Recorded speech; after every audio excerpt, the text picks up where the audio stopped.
Americans, we like wars. Particularly, we like wars that A, are unsuccessful, and B, never end. It's kind of our national pastime, really. It used to be baseball, but now it's wars.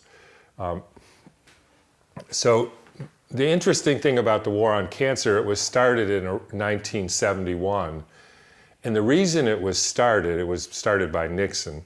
The reason it was started was because they said that we have found the cause of cancer. And since they now knew the cause of cancer, that seemed like it would be only natural that they could therefore cure it.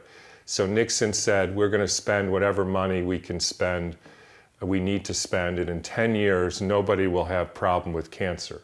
So that was 1971. And essentially, at that point, there's various statistics, but something like 1 to 6, 1 to 8 people got cancer in their lifetime.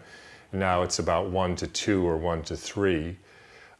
And essentially, it was a complete and utter failure.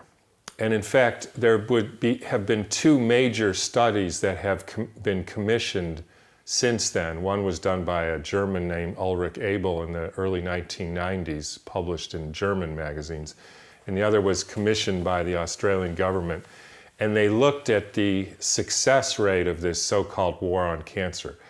And Ulrich Abel said the benefit of the main treatment for this was chemotherapy was 2.1% improvement. This was in the early 90s. And then an independent study commissioned by the Australian government in the early 2000s, they said, no, that's not right. It wasn't 2.1%, it was 2.3%. So that's the improvement that hundreds of billions or trillions of dollars of investment got to the American people.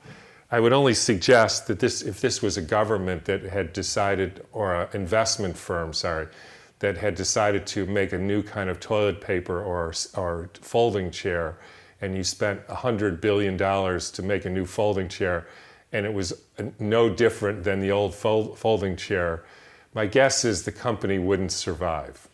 But somehow, in some twisted way, we think not only has the company survived, but they even got more money, and they do more research, and they do more treatments, and they keep saying that we're just around the corner.